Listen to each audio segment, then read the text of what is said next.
وسلام على عباده الذين اصطفى أما بعد فأعوذ بالله من الشيطان الرجيم بسم الله الرحمن الرحيم ألف لام را كتاب أنزلناه إليك لتخرج الناس من الظلمات إلى النور سبحان ربك رب العزة عما يصفون وسلام على المرسلين والحمد لله رب العالمين اللهم صل على سيدنا محمد وعلى آل سيدنا محمد وبارك وسلم اللهم صل على سيدنا محمد وعلى آل سيدنا محمد وبارك وسلم اللهم صل على سيدنا محمد وعلى آل سيدنا محمد وبارك وسلم قرآن مجید فرقان حمید اللہ رب العزت کا کلام ہے، اس کو تمام کلاموں پر وہی فضیلت حاصل ہے جو خود رب تعالیٰ کو تمام مخلوق پہ حاصل ہے۔ اس قرآن مجید کا پڑھنا بھی عبادت ہے، اس کا پڑھانا بھی عبادت ہے، اس کا سننا بھی عبادت ہے، سنانا بھی عبادت ہے، اس کو یاد کرنا بھی عبادت ہے، حتیٰ کہ اس کو دیکھنا بھی عبادت ہے، اور اس کے ساتھ ہاتھ لگانا بھی عبادت ہے، اور اس پر عمل کرنا دنیا کی سب سے بڑی عبادت ہے۔ قرآن مجید جہاں پڑھا جاتا ہے فرشتے اس محفل کو گھیر لیتے ہیں، پڑھنے والے کے قریب ہونا شروع ہو جاتے ہیں، اور قریب ہوتے ہیں اور قریب ہوتے ہیں، تاکہ اتنا قریب ہو جاتے ہیں کہ پڑھنے والے کے ہونٹ کے اوپر اپنے ہونٹ رکھ لیتے ہیں۔ اس لیے کہ فرشتوں میں صرف ایک فرشتہ ہے جو قرآن مجید پڑھ بھی سکتا ہے، سن بھی سکتا ہے، باقی فرشتے سن تو سکتے ہیں، پڑھ نہیں سکتے۔ اللہ نے یہ نعمت انسانوں کو عطا فرمائی ہے کہ قرآن پڑھ بھی سکتے ہیں، سن بھی سکتے ہیں۔ چھوٹا سا بچہ ہے وہ بھی اس قرآن مجید کو آسانی سے پڑھ لیتا ہے، یاد کر لیتا ہے، بوڑھا ہے تو وہ بھی اس قرآن مجید کو آسانی سے یاد کر لیتا ہے۔ عام کتابیں عمر بڑھ جائے لوگ کہتے ہیں یاد نہیں ہو پاتی، دماغ موٹا ہو گیا، زبان موٹی ہو گئی، اب پڑھنا مشکل ہے۔ قرآن مجید ایسی کتاب ہے کہ رب تعالیٰ نے اس کا پڑھنا ہر ایک کے لیے آسان کیا ہے۔ ہم دیکھتے ہیں چھوٹے چھوٹے بچے ہیں، وہ بھی آسانی سے پورا قرآن یاد کر لیتے ہیں، اور بوڑھا بندہ بھی اس قرآن پاک کو پڑھنا چاہے تو آسانی سے یاد کر لیتا ہے۔ کراچی لیاقت آباد میں ہمارے تعلق جاننے والے تھے، ہمارے پیر بھائی بھی تھے، بڑی عمر تھی ان کی، 90 کے قریب تھے وہ، ان کے سر اور داڑھی کے بال تو سفید تھے ہی، بھویں بھی سفید تھی، بازو کے بال بھی سفید ہو چکے تھے، اور جھک کے چل بھی رہے تھے۔ ہمارے حضرت کے پاس ایک دفعہ کراچی بہادر آباد خانقاہ میں تشریف لائے، کہنے لگے حضرت میرا دل یہ چاہتا ہے کہ میں حافظ بن جاؤں۔ تو حضرت نے فرمایا کوئی مشکل کام نہیں ہے، آپ حافظ بن سکتے ہیں۔ چنانچہ انہیں پڑھنا شروع کر دیا، مدرسے میں باقاعدہ جانا شروع کیا، پڑھنا شروع کیا، 3 سال میں وہ حافظ بن گئے۔ سبحان اللہ۔ پھر کہنے لگے حضرت میرا دل یہ چاہتا ہے کہ میں عالم بن جاؤں۔ فرمایا آپ عالم بھی بن سکتے ہیں۔ چنانچہ انہیں پڑھنا شروع کیا، اولا کا سال پڑھ لیا، ثانیہ کے سال کے درمیان میں انتقال ہو گیا۔ تو قرآن مجید پڑھنا کسی بندے کے لیے کوئی مشکل نہیں ہے، ہاں اس بندے کے لیے اس قرآن کو پڑھنا مشکل ہو جاتا ہے جس کی زندگی میں اللہ کی نافرمانی ہو، چاہے پھر چھوٹا ہے یا بڑا ہے، اس کے لیے پھر اس دین کو حاصل کرنا مشکل ہو جاتا ہے۔ جس کی زندگی میں عصیان ہے، پھر نسیان اس کی طبیعت میں پایا جاتا ہے، پھر یاد کرنا اس کے لیے مشکل ہو جاتا ہے۔ جس کی زندگی گناہوں سے پاک صاف ہو جاتی ہے، دل اس کا گناہوں کی میل کچیل سے صاف ہو جاتا ہے، تو اس کے لیے پھر دین کو حاصل کرنا آسان ہو جاتا ہے۔ تو میں عرض کر رہا تھا جہاں قرآن مجید پڑھا جاتا ہے فرشتے اس محفل کو گھیر لیتے ہیں۔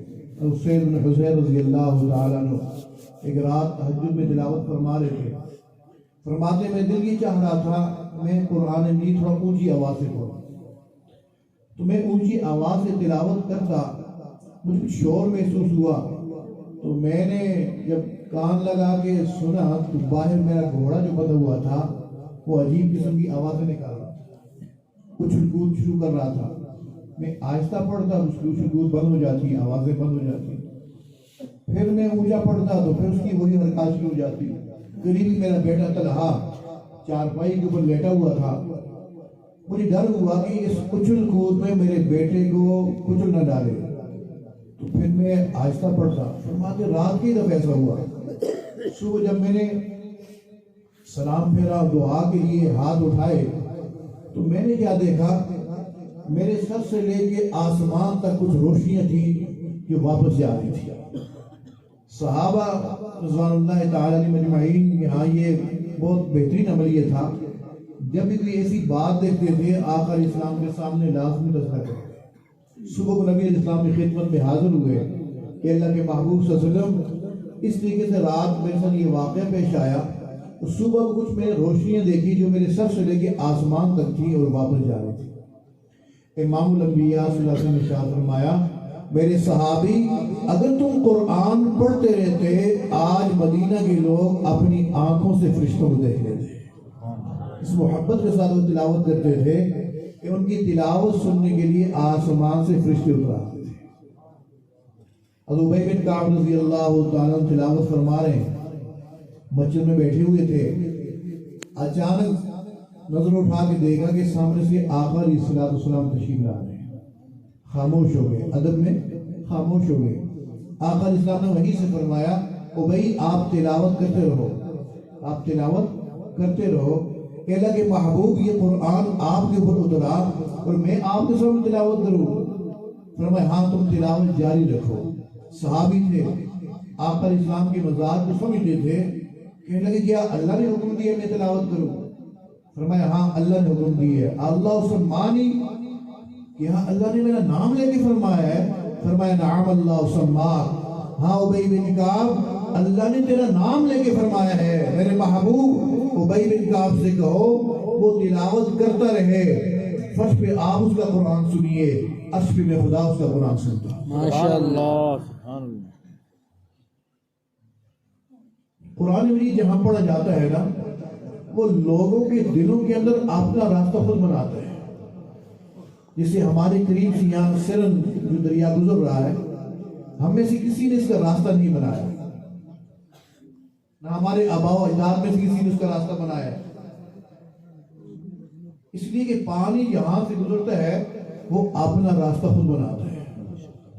قرآن مجید بھی جہاں پڑھا جاتا ہے وہ لوگوں کے دلوں کے اندر اپنا راستہ خود ہی بنا لیتا ہے۔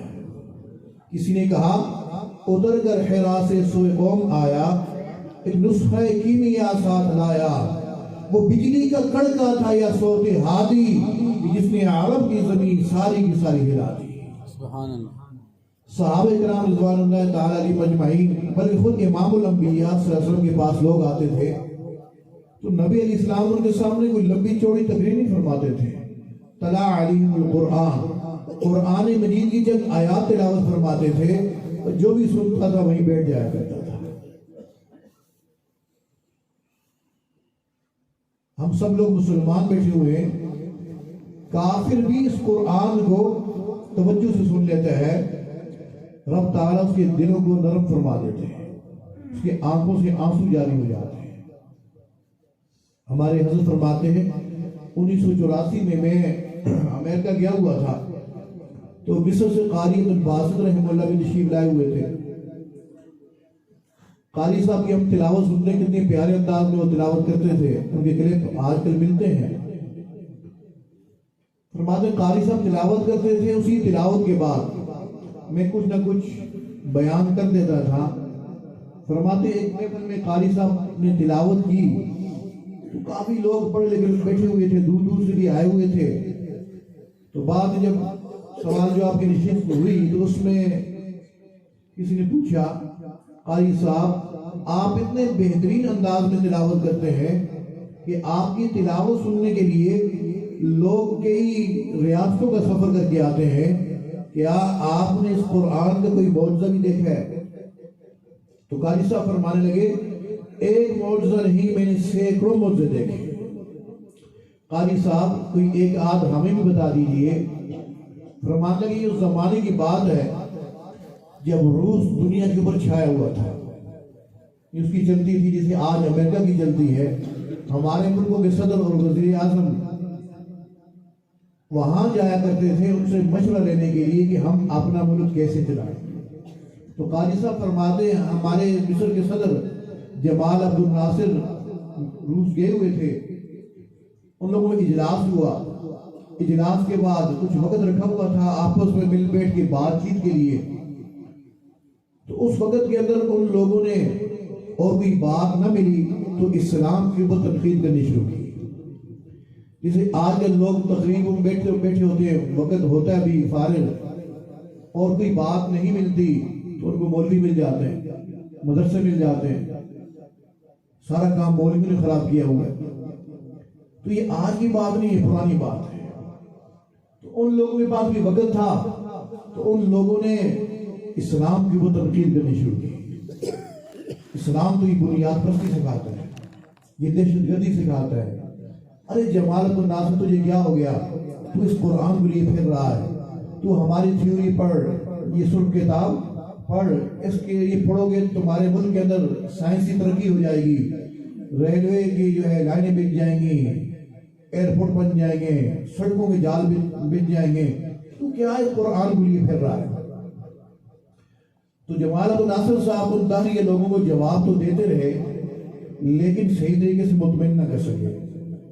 سوچا آئندہ جب بھی میں یہاں آؤں گا تو اپنے ساتھ کسی عالم کو ساتھ لے کے آؤں گا۔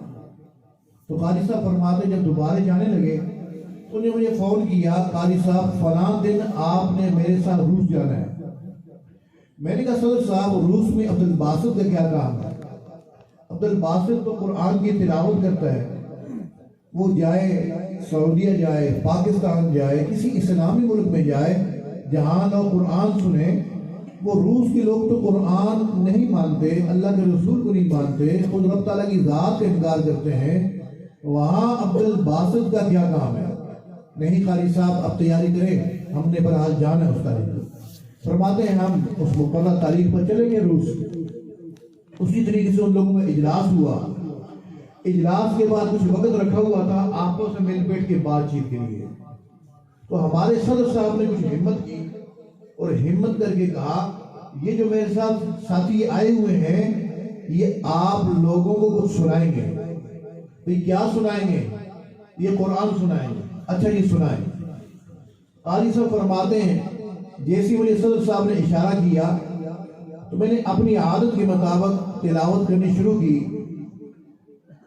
میری عادت ہے جب میں تلاوت کرتا ہوں اپنے کانوں میں انگلیاں دے کر کان بھی بند کر دیتا ہوں، اپنی آنکھیں بھی بند کر دیتا ہوں۔ جن نے قاری صاحب کو دیکھا ہوا ہے پہچانتے ہیں، واقعی سے کرتے تھے۔ فرماتے میں نے کانوں میں انگلیاں دے لی، آنکھیں بند کر لی، سورہ طٰہٰ کے ابتدائی دور کو تلاوت کیے۔ یہ وہی سورت تھی جس کو سن کے کسی زمانے میں سیدنا عمر رضی اللہ تعالیٰ عنہ اسلام لے آئے تھے۔ فرماتے میں نے تلاوت کی، جب دو رکوع پورے ہو گئے تو میں نے آنکھیں کھولی، کانوں سے انگلیاں نکالی، میں نے کیا دیکھا میرے سامنے جو دہریہ لوگ بیٹھے ہوئے تھے، خدا بیزار لوگ بیٹھے ہوئے تھے، وہ زار و قطار رو رہے تھے۔ ہمارے صدر صاحب نے پوچھا بھئی آپ لوگ رو کیوں رہے ہو؟ کہنے لگے ہمیں پتہ نہیں ہے تمہارے ساتھی نے کیا پڑھا ہے، بہرحال جو کچھ بھی پڑھا ہے نا اس نے ہمارے دلوں کو نرم کر دیا ہے، ہماری آنکھوں سے آنسو جاری کر دیے۔ کافر بھی اس قرآن کو سنتا ہے، اس کا دل بھی نرم پڑ جاتا ہے۔ ہم مسلمان کلمہ پڑھنے والے لوگ ہم تو رمضان میں پورا قرآن سن لیتے ہیں، الف لام میم سے لے کے والناس تک پورا قرآن سنتے ہیں۔ میری بات سے ناراض ہوئیے گا، ہمارے دل میں نرمی نہیں آتی، ہماری آنکھوں سے آنسو جاری نہیں ہوتے۔ حالانکہ کافر سنتا ہے اس کی آنکھوں سے آنسو جاری ہو جاتے ہیں، اور ہم کلمہ پڑھنے والے لوگ ہم پورا قرآن سن لیتے ہیں، ہماری زندگی میں کچھ تبدیلی نہیں آتی۔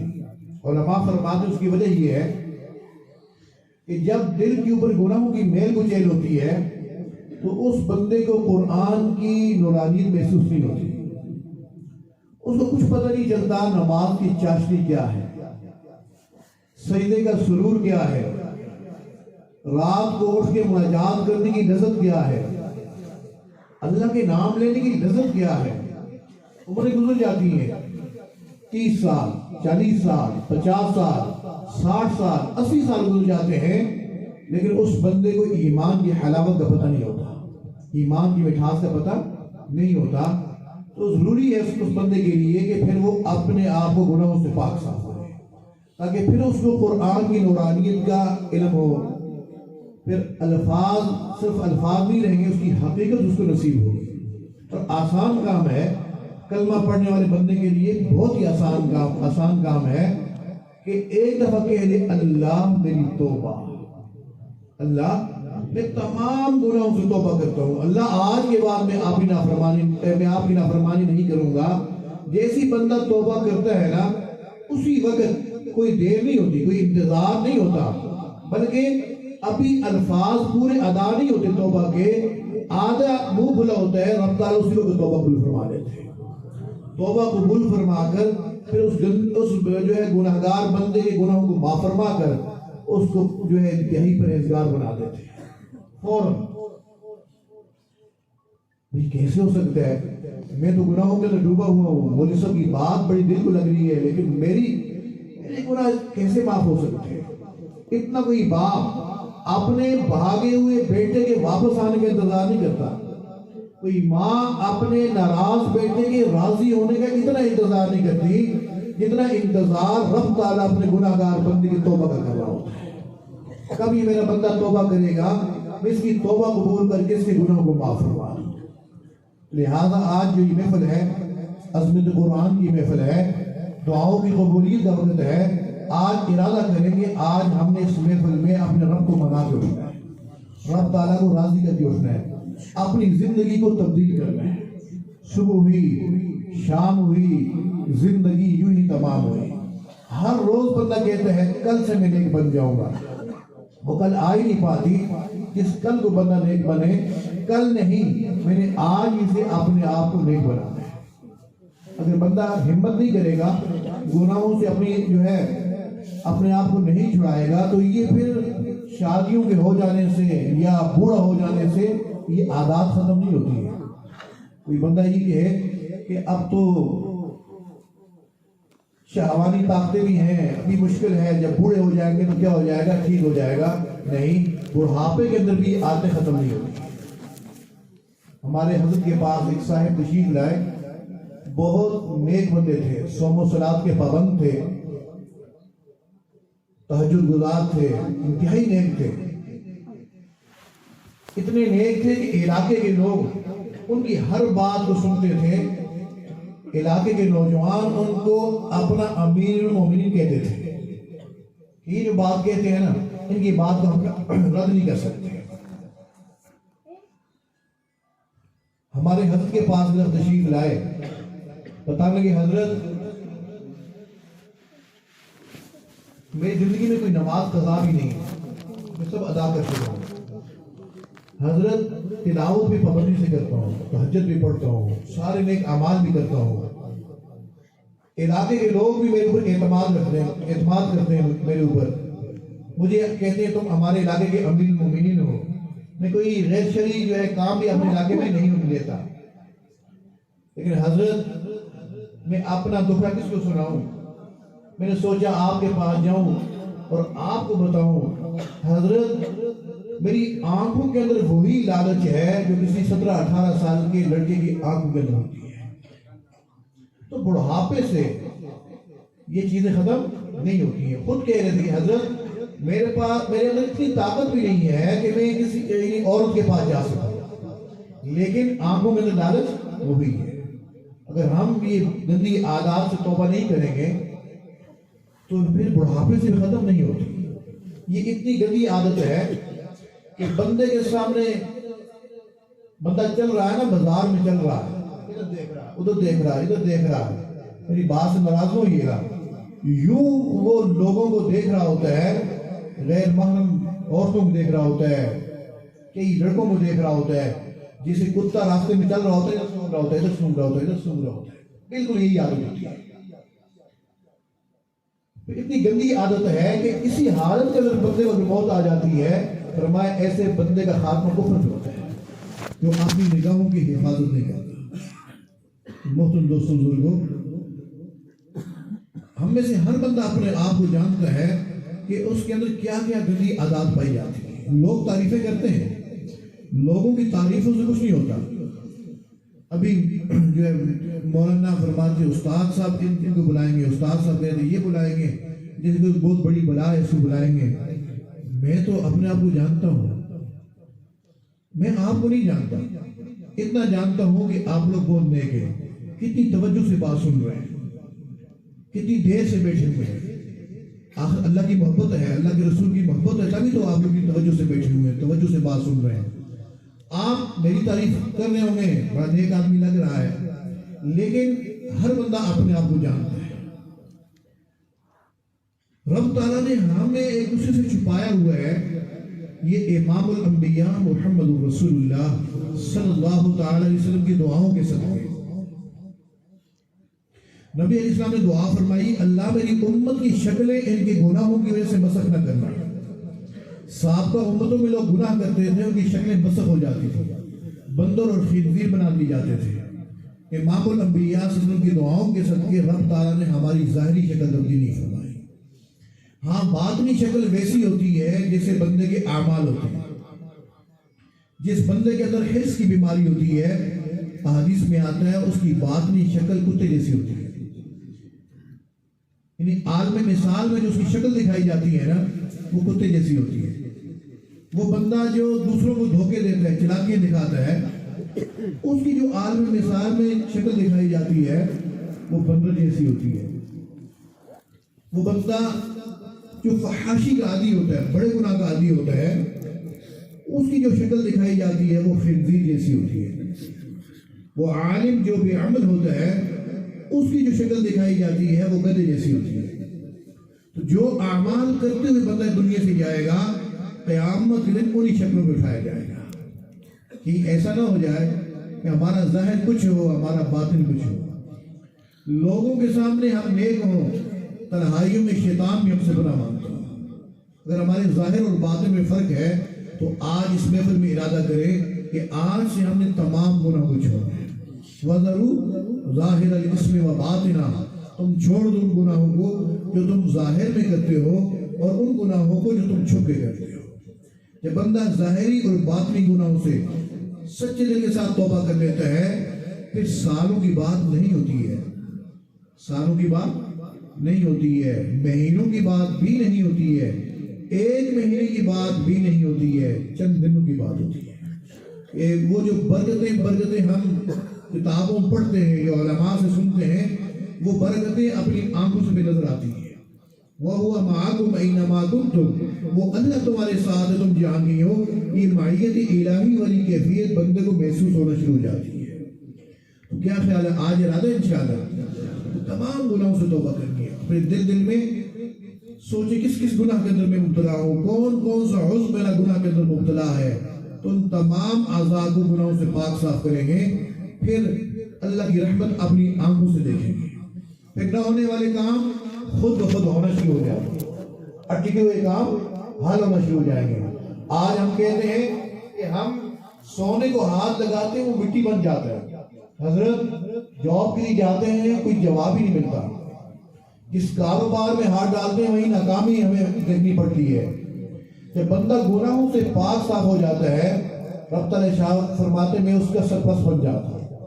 وَهُوَ يَتَوَلَّى الصَّالِحِينَ، وہ اللہ نیکوں کا سرپرست بن جاتا ہے۔ پھر کیا ہے، پھر یہ مٹی کو ہاتھ لگاتا ہے، میں اللہ اس کو سونا بنا دیتا ہوں، پھر اس کے اٹکے ہوئے کام میں اللہ خود حل کر دیتا ہوں۔ لیکن شرط یہ ہے کہ بندہ تمام گناہوں سے توبہ کرے۔ بس اوقات بندہ ان گناہوں کو چھوڑ دیتے ہیں جو لوگ دیکھ رہے ہیں، لیکن خفیہ گناہوں کے اندر پڑا رہتا ہے، کسی نہ کسی خفیہ گناہ کے اندر وہ پڑا رہتا ہے، جس کی وجہ سے بندے کو اللہ کا قرب نصیب نہیں ہوتا، بندے کو اعمال کی لذت نہیں آتی، بندے کو اعمال کی توفیق نہیں ملتی، راتوں کو اٹھنے کی توفیق نہیں ملتی، ہاتھ اٹھانے کی دعا کرنے کی توفیق نہیں ملتی۔ کئی لوگ کہتے ہیں حضرت ہم رات کو تہجد میں بھی اٹھ جاتے ہیں، تہجد کی نماز بھی پڑھ لیتے ہیں۔ حضرت کیا بتائیں، دعا کرنے کو دل نہیں کرتا۔ جب کوئی بندہ کہتا ہے نا دعا کرنے کو دل نہیں کرتا، پاؤں کے نیچے زمین نکل جاتی ہے۔ اللہ آپ اتنا بھی کسی سے ناراض ہو جاتے ہیں کہ اپنے سامنے ہاتھ اٹھانے کی توفیق نہیں عطا فرماتے ہیں، دعا کی توفیق نہیں مل رہی، تو سمجھ لیجیے کسی نے کسی گناہ کی وجہ سے اللہ تعالیٰ نے ہمیں دعا کی توفیق ہم سے چھینی ہوئی ہے۔ آنکھ کھل جاتی ہے، رات اٹھ نہیں پاتے، اٹھ نہیں پاتے، سمجھ لیجیے کہ رب تعالیٰ نے کسی گناہ کی وجہ سے ہمیں ان اعمال سے محروم کر دی ہے۔ لہذا تمام گناہوں سے، اللہ کے گناہ میں جانتا ہوں جو نہیں جانتا، جو یاد ہے جو بھول چکا ہوں، اللہ میں تمام گناہوں سے توبہ کرتا ہوں۔ جب بندہ سب گناہوں سے توبہ طائب ہو جاتا ہے، پھر چند دنوں کی بات ہے، یہ چند دن میں بتا دو، ہفتہ میں بتا رہا ہوں، یہ ہفتہ میں احتیاطاً بتاتا ہوں، ورنہ ادھر سچی توبہ ہوتی ہے، ادھر ہی فوراً اس کے اثرات شروع ہو جاتے ہیں۔ تو احتیاطاً میں ہفتہ بتاتا ہوں کہ ہفتے کے بعد بندے کو نظر آنا شروع ہو جاتا ہے۔ اللہ رب العزت ہم سب کے سب گناہوں کو معاف فرمائے، ہمیں بھی قرآن مجید پڑھنے کی لذت نصیب فرمائے۔ مہینوں گزر جاتے ہیں، بلکہ سال ہم گزر جاتے ہیں، قرآن اٹھانے کی توفیق نہیں ملتی۔ اخبار پڑھتے ہیں، خبریں پوری دنیا کی ہمیں معلوم ہے، امریکہ میں کیا ہو رہا ہے، آج کیا ہوا ہے، سب کچھ معلوم ہے، لیکن اپنے اندر کی کوئی خبر نہیں ہے۔ سارے جہان کی خبر ہے لیکن اپنے من کی خبر نہیں ہے۔ جب بندہ ظاہری آنکھیں بند کرتا ہے، اپنے من کے دریچے کو کھولتا ہے، پھر اس کو پتہ چلتا ہے کہ اندر کا جہان تو ایک نہ ختم ہونے والا جہان ہے، اور یہاں تو اندھیرا ہی اندھیرا ہے۔ تو آج اس بات کی ضرورت ہے کہ آپ اپنے من کے اوپر محنت کریں گے انشاءاللہ۔ جس چیز کے اوپر جو بندہ محنت کرتا ہے اس کی محنت ضائع نہیں ہوتی ہے۔ دیکھیے عام سی لکڑی تھی، لوگوں نے محنت کی، بہترین قسم کا صوفہ بن گیا، کھڑکیاں بن گئی، دروازے بن گئے۔ لکڑ تو عام سی تھی لیکن لوگوں نے محنت کی، لوگوں نے لوہے کے اوپر محنت کی، ہزاروں ٹن لوہا آسمانوں پہ اڑنا شروع ہو گیا۔ لوگوں نے مٹی کے اوپر محنت کی، مٹی کی چند ذرات کو جمع کیا، اس سے سرکٹ تیار کیے۔ وہ سرکٹ اتنے مہنگے ہیں کہ ایک طرف آپ سرکٹ کو رکھ دیں، دوسری طرف اس کا ہم وزن سونا رکھیں، یہ سرکٹ اس سونے سے 3 گنا زیادہ قیمتی ہے۔ اے انسان، تو لکڑی کے اوپر محنت کرتا ہے، لکڑی قیمتی بن جاتی ہے، لوہے کے اوپر محنت کرتا ہے، لوہا قیمتی بن جاتا ہے، تو مٹی کے اوپر محنت کرتا ہے، مٹی قیمتی بن جاتی ہے۔ تو اگر اپنے اوپر محنت کرے گا تو اللہ کی نظر میں کتنا قیمتی بن جائے گا۔ تو آج اس بات کی ضرورت ہے کہ ہم اپنے اوپر محنت کریں گے انشاءاللہ۔ ہم محنت کرتے بھی ہیں تو اپنے اوپر سے شروع نہیں کرتے، ہم دوسرے سے شروع کرتے ہیں۔ یہ ٹھیک ہو جائے، یہ نمازی بن جائے، میں نماز پڑھوں یا نہ پڑھوں، بس یہ نماز پڑھ، یہ گناہ چھوڑ دے، میرا بیٹا نیک بن جائے، میری گھر والی میرے قابو میں آ جائے، وہ نیک بن جائے۔ بھائی خود بھی تو محنت کر۔ جب بندہ اپنے اوپر محنت کرتا ہے تو صحیح معنی میں انسان بنتا ہے، صحیح معنی میں انسان بنتا ہے۔ یہ انسان جب صحیح معنی بن جاتا ہے، پورا گھرانہ صحیح نیک بن جاتا ہے، پھر پورا علاقہ نیک بن جاتا ہے۔ یہ پھر نکلتا ہے باہر، جب گھر سے باہر نکلتا ہے اس کی خوشبو خود پھیلتی ہے، ایسی خوشبو پھیلتی ہے، لوگ اس کو دیکھتے ہیں، کہتے ہیں لا الہ الا اللہ محمد رسول اللہ۔ پھر کہنے کی ضرورت بھی نہیں پڑتی ہے، لوگ دیکھ کے کلمہ پڑھتے ہیں۔ شیخ عمر رحمہ اللہ تعالیٰ ایک بہت بڑے بزرگ گزرے انڈیا میں، ان کے حالات میں لکھا ہے وہ کبھی کبھی کوئی کام پڑ جاتا، کوئی بازار جانا پڑتا، تو جس سواری میں بیٹھتے تھے، اس زمانے میں جو بھی سواری ہوتی تھی، بیل گاڑی یا ٹانگا جو بھی ہوتا تھا، اس میں بیٹھتے تھے، حضرت کے اترنے سے پہلے جتنے بھی وہاں غیر مسلم بیٹھے ہوتے تھے وہ سب کلمہ پڑھ لیتے تھے، تھوڑی سی صحبت میں بیٹھتے تھے وہ کلمہ پڑھ لیتے تھے۔ ہمارے حضرت ایک دفعہ باہر امریکہ میں تھے، تو وہاں حضرت فرماتے ہیں صبح کو نماز کے بعد ایک اسلامک سینٹر میں بیان تھا، بیان کے بعد میں باہر نکلا تو گاڑی میں بیٹھنے جا رہا تھا تو ایک صاحب میرے قریب آئے، کہنے لگے حضرت آپ سے میں کچھ علیحدگی میں بات کرنی ہے. مجھے وہ تھوڑا دیوار کے قریب لے گئے. میں ان سے بات کر رہا تھا کہ اچانک ایک گاڑی بہت تیزی میں آئی ادھر سے اور آگے گئی، اس نے بریک لگائی اور پھر ریورس پیچھے گاڑی آ گئی. میں نے ساتھی سے کہا کہ جاؤ دیکھو، ہو سکتا ہے کوئی ایڈریس وغیرہ بھول گیا ہوگا، کوئی اس کو جا کے بتا کے آ جاؤ. تو کہتے میرا ساتھی گیا، تھوڑی دیر میں واپس آ گیا. میں نے کہا حضرت وہاں ایک لیڈیز بیٹھی ہوئی ہے اور وہ پوچھ رہی تھی کہ یہ کون ہے، میں نے آپ کا تعارف کروایا. تو کہنے لگی کہ ان سے کہو مجھے مسلمان بنا دیں، ان سے کہو مجھے مسلمان بنا دیں، آپ چلیے اس کو کلمہ پڑھا دیں. حضرت فرماتے میں گاڑی کے قریب گیا تو دیکھا ایک عورت بیٹھی ہوئی ہے، لباس اس کا وہاں کا جو عام لباس ہوتا ہے وہ لباس پہنا ہوا تھا، آدھا لباس. تو میرے کندھے کے اوپر چادر تھی، میں نے چادر بڑھا دی کہ آپ اس کے ذریعے اپنے آپ کو لپیٹ لیں. اس نے اپنے اوپر جسم پہ چادر ڈال لی. اب میں نے اس سے پوچھا کہ آپ کو کس نے بھیجا یہاں کہ آ کے آپ کلمہ پڑھنا چاہتی ہیں؟ اس نے نہیں مجھے تو کسی نے نہیں بھیجا، میں تو اپنے جاب پہ جا رہی تھی، جب یہاں سے گزری تو آپ کے چہرے پر میری نظر پڑی، آپ کے چہرے پر میری نظر پڑی تو مجھے بڑا سکون نظر آیا. میں نے سوچا جس مذہب سے بندہ تعلق رکھتا ہے وہ مذہب سچا ہوگا. آپ کے ساتھی سے تعارف ہوا تو بتایا کہ آپ پاکستان سے آئے ہوئے ہیں. میں نے کہا اس سے کہیں مجھے مسلمان بنا دیں. جب بندہ گناہوں سے پاک صاف ہو کے اپنی زندگی گزارتا ہے پھر جدھر نکلتا ہے لوگ دیکھ کے اس کو کلمہ پڑھ لیتے ہیں. دارالعلوم دیوبند کے اندر لوگ آتے ہیں ہندو، کہتے ہیں کہ یہاں کوئی بندہ ہے جس کے بارے میں سنا ہے کہ وہ جو ہے ساری کتابوں کا حافظ ہے، اس کو چلتا پھرتا کتب خانہ کہا جاتا ہے، وہ کون ہے؟ ہم نے سنا کہ انور شاہ نام کا کوئی بندہ ہے جس کو ساری کتابیں زبانی یاد ہیں. ہم اس کو دیکھنے آئے. ایک طالب علم وہاں کھڑا تو اس سے بات پوچھ رہے تھے. اس طالب علم نے کہا وہ جو سامنے بیٹھے ہوئے دارالحدیث میں درس دے رہے ہیں نا، یہی انور شاہ کشمیری ہے. جب انہوں نے دیکھا لا الہ الا اللہ محمد رسول اللہ، صاحب والا کہنا کہ کیا کر رہے ہو، کیوں مسئلہ بن رہا ہے؟ اسے دیکھ تو صحیح، اس کے چہرہ تو دیکھ. جو بھی دیکھتا ہے کہ کہتا ہے لا الہ الا اللہ محمد رسول اللہ، اس کا چہرہ اتنا خوبصورت ہے، اس کی نانے کا چہرہ کتنا خوبصورت ہوگا. اللہ اکبر. تو محترم دوستو بزرگوں، آج فکر کیجئے کہ ہم نے اپنے آپ کو تبدیل کرنا. کوئی مشکل کام نہیں ہے. کوئی شیطان وسوسے ڈالتا ہے تو اتنا نیک نہیں بن سکتا. بہت آسان کام ہے. ہم توبہ کریں گے، نیک اعمال شروع کر دیں گے، رب تعالیٰ گناہوں کی میل کچیل کو خود ہی صاف فرما دے گا. پہلے تو گناہوں کو نیکی میں تبدیل فرما دے گا، پھر جو گناہوں کی اثرات ہیں نیک اعمال کی وجہ سے وہ اثرات بھی ختم ہو جائیں گے. اتنے نیک بن جائیں گے کہ ادھر پہاڑوں کے برابر بندہ گناہ میں ڈوبا ہوا تھا، اتنے اس کے گناہ تھے. سچی توبہ کی اسی وقت رب تعالیٰ گناہوں کو معاف فرما کر پہاڑوں کے برابر نیکی لکھوا دیتے ہیں. الا من تاب وآمن وعمل عملا صالحا فاولئک یبدل اللہ سیئاتہم حسنات.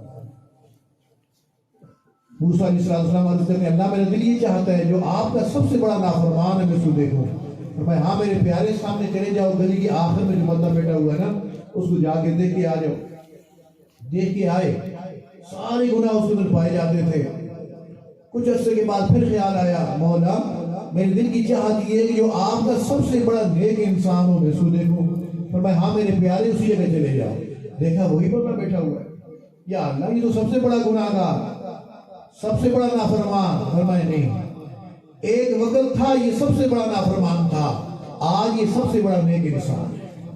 یا اللہ وہ کیسے؟ ایک دفعہ یہ اپنے گھر گیا، بیوی کے ساتھ کسی بات پہ جھگڑا ہو گیا، بیوی نے اسے کوئی تانا دیا سابقہ زندگی کا. اس کے دل کے اوپر ایسی چوٹ لگی وہ پہاڑوں کے برابر جو اس کے گناہ تھے نا میں نے ان کو پہاڑوں کے برابر نیکیوں سے تبدیل کر دیا. آج یہ دنیا کا سب سے بڑا نیک انسان ہے. لیکن یہ سوچنا گناہ زیادہ ہے، اللہ کی رحمت بہت زیادہ ہے.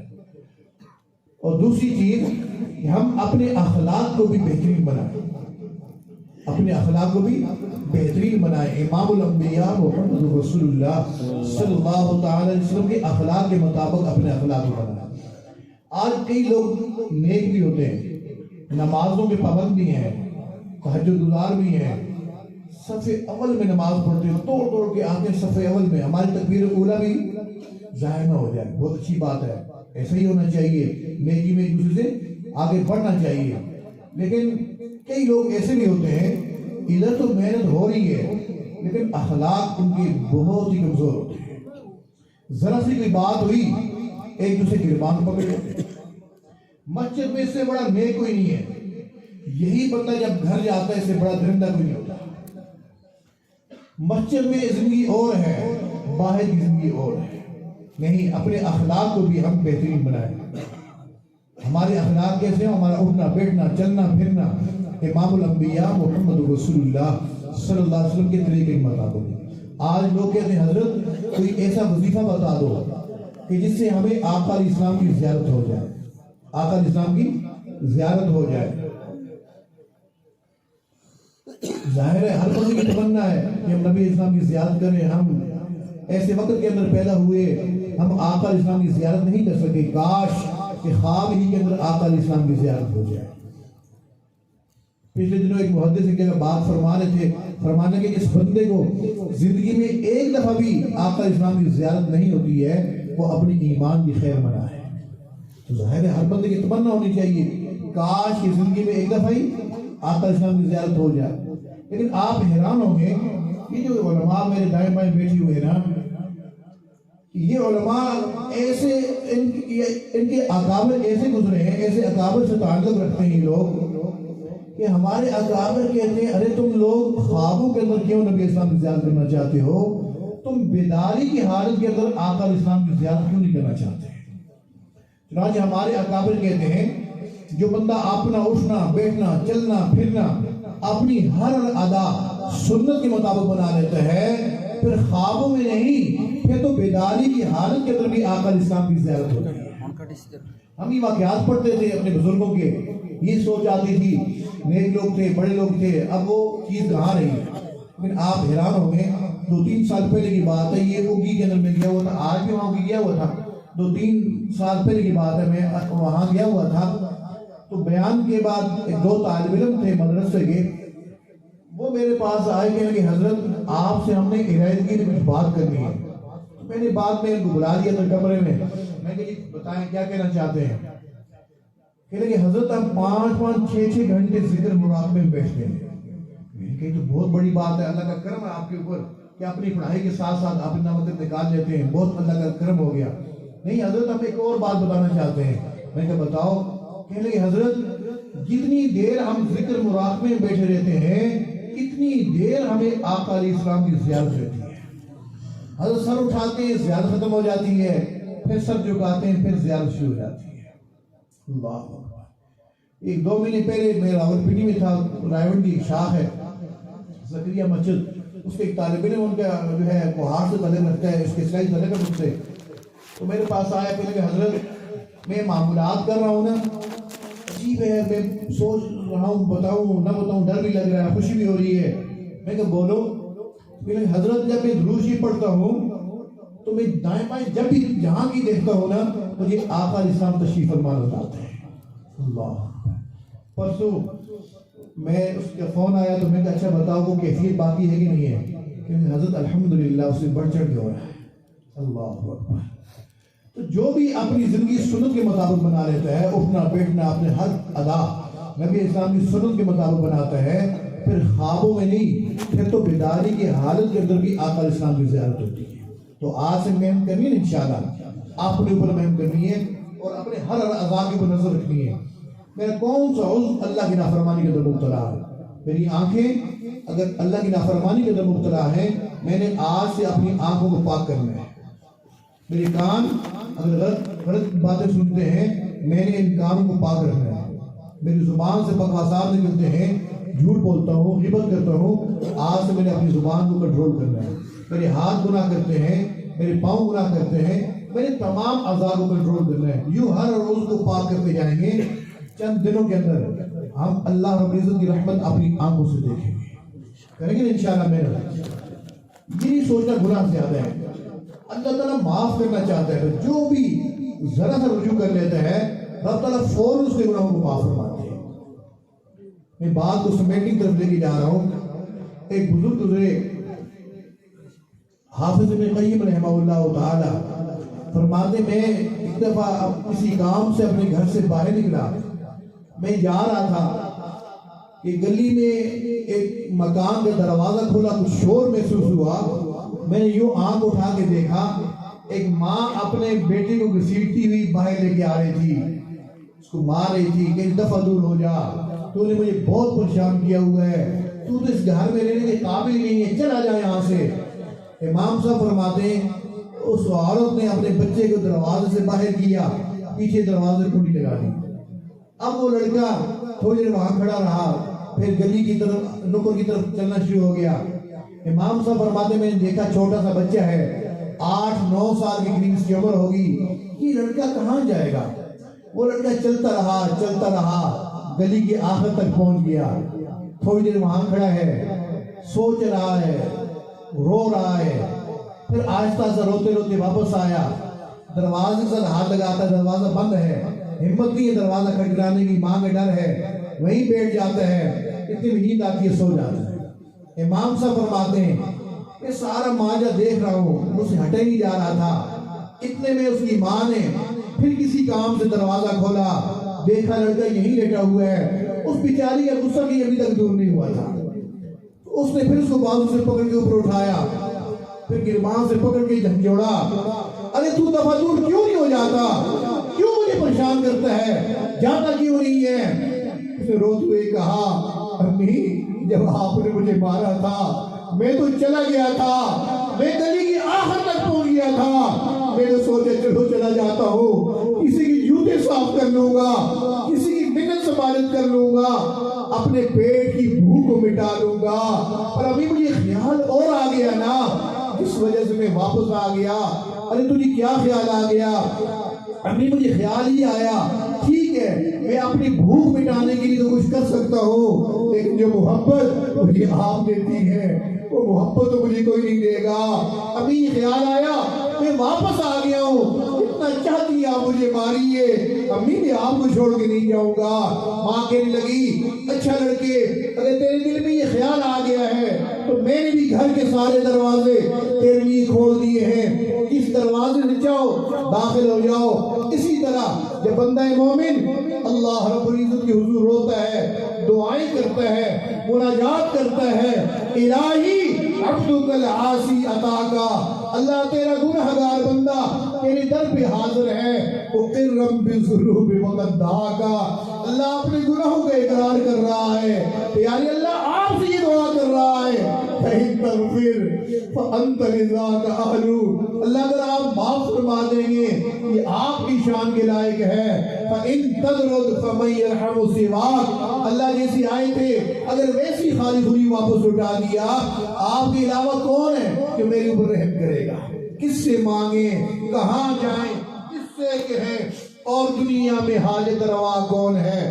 سب کا داتا ہے تو، سب کو دیتا ہے تو، تیرے بندوں کا تیرے سوا کون ہے؟ دعا ہے جو کچھ کہا گیا سنا گیا اللہ رب العزت اس پہ عمل کی توفیق نصیب فرما دے۔ رب تعالی ہم سب کو قرآن مجید کی حقیقت عطا فرمائے، قرآن مجید کا نور نصیب فرمائے۔